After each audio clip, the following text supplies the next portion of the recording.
අද මේ වීඩියෝකින් අපි කතා කරමු ලෝකයේ එතෙක් මෙතෙක් නොවිසඳන අභිරහසක් වෙන තුංගුස් කාපිපුරුම ගැන.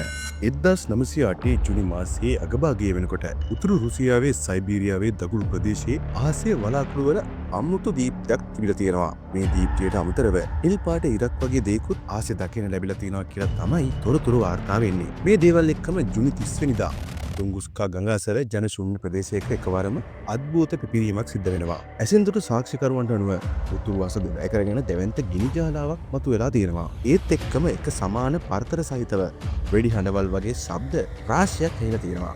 මේ පිපිරීමේ ප්‍රබලත්වය කොයිතරම්ද කිව්වොත් ජපානයේ හිරෝෂිමාවට හෙරපු පරමාණු බෝම්බ වගේ දසදහස් ගුණයකටත් වඩා අති ප්‍රබල පිපිරීමක්. මේත් එක්කම පැතිරුණු ෂොක් වේව් එක කිලෝමීටර් 100කටත් වඩා වැඩි දුරකට පැතිරිලා තියෙන්නේ. 10 මිලියන 80ක් සතුන් දසදහස් ගණනක් විනාශ කරමින් මේ පිපිරීම වෙලා වසර 100කටත් වඩා දැන් ගත වෙලා හමාරයි. හැබැයි මේ ප්‍රදේශයේ සැලකිය යුතු ශාක වර්ධනයක් තාමත් දකින්න ලැබෙන්නේ නැති තරම්. ඒ වගේම සත්ත්ව ගහණයත් භූමි විශේෂ කිහිපයකට පමණක් සීමා වෙලා තියෙනවා. මේ තුංගුස්කා ප්‍රදේශයේ තාමත් විද්‍යාත්මක පරීක්ෂණ සිදුවන ප්‍රදේශයක් වන අතරම සිදුවීම සම්බන්ධයෙන් විශේෂඥයන් අතර විවිධ මත පවතිනවා.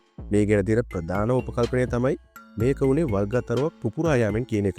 1960 පමණ වෙනකොට මේක ප්‍රබලව පිළිගැනුණු මතයක්. සාමාන්‍යයෙන් වල්ගතරුවක් දූවිලි අංශු අයිස් ආදීන් සමන්විත වෙනවා. පෘථිවි වායුගෝලයට ඇතුල් වෙද්දී මේවා වායුගෝලයේ බලපෑම නිසා මේ අංශු සම්පූර්ණයෙන්ම වාෂ්ප වෙලා යනවා. මෙන්න මෙහෙම ඉහළ වායුගෝලය පුරා විසිරීලා ගිය අයිස් අංශු මතට ආලෝකයේ වැටලා තුංගුස්කාවට ඉහළ ආසේ දකින්න ලැබුණු දීප්තිමත් එළි නිර්මාණය වුණා කියලත් මතයක් තියෙනවා. නමුත් මේ මතයේ විවේචනය කරන ඇතමුන් පවසන්නේ වල්ගතරුවක ඇති අංශු මේ වගේ නොගබුරු ගමන් පතයක වාතය හරහා ගමන් කර නොහැකි බවයි. ඒ වගේම මේ පිපිරීම ගැන තියෙන තවත් මතයක් තමයි මේක ග්‍රාහකයක් කඩා වැටීම නිසා සිදුවන සිදුවීමක් කියලා. මේ ප්‍රදේශයේ ශාකවල හරයන්ගේ නිස්සාරණවල විශාල ප්‍රමාණයේ පාෂාණමය ග්‍රාහකයන්ගේ අඩංගු අංශ තැන්පත් වෙලා තියෙනවා. හැබැයි මේ ද්‍රව්‍ය සාමාන්‍ය වල්ගතරු වල අඩංගු ද්‍රව්‍ය නන් නෙමෙයි. නමුත් ග්‍රාහකයක් කඩා වැටීම නිසා ඇතිවුණු ආවාටයක් මේ ප්‍රදේශයේ හමු වෙලත් නැහැ.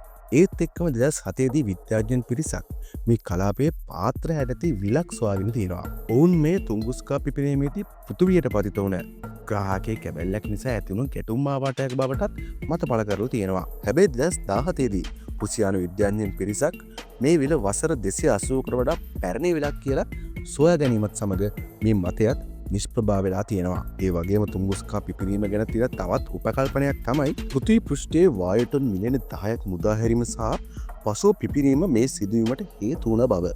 ස්වභාවික වායුව කබලෙන් පිටතට කාන්දු වෙලා පසුව වායුගෝලයේ සමාන ඝනත්වයක් සහිත උසකට ගිහිල්ලා එතනිසට යම් ආකාරයක කඩුල්ලක් ලෙස පහළට ගලාගෙන ඇවිල්ලා අවසානයේ මේ වායු ප්‍රවාහය අකුණු සැරයක් වගේ ජොලන ප්‍රභවයක් හොයාගෙන තියෙනවා. වායුව දෙවි ගියට පස්සේ ගින්න කඩුල්ල දිගේ ගලාගෙන ගිහිල්ලා පසුව භූමියේ කාන්දු ප්‍රභවයේදී පිපිරීමක් සිද්ධ වෙලා තියෙනවා. මෙන්න මෙහෙම විවිධ මත ඇතිවෙමින් නිෂ්ප්‍රභා වෙමින් තවමත් විද්‍යාත්මක පරීක්ෂණ සිදුවෙමින් පවතින තුංගුස්කා සිදුවීම තව දුරටත් නොවිසඳන අභිරහසක් වෙලා තියෙනවා. ඉතින් ඔයාලා හිතන්නේ ඔබේ තුංගුස්කා පිපිරීමට හේතුව වෙන්නේ නැත්තේ මොකක් කියලාද? අනිවාර්යෙන්ම ඔයාගේ අදහසත් පහලින් කමෙන්ට් එකක් දාන්න යන්න.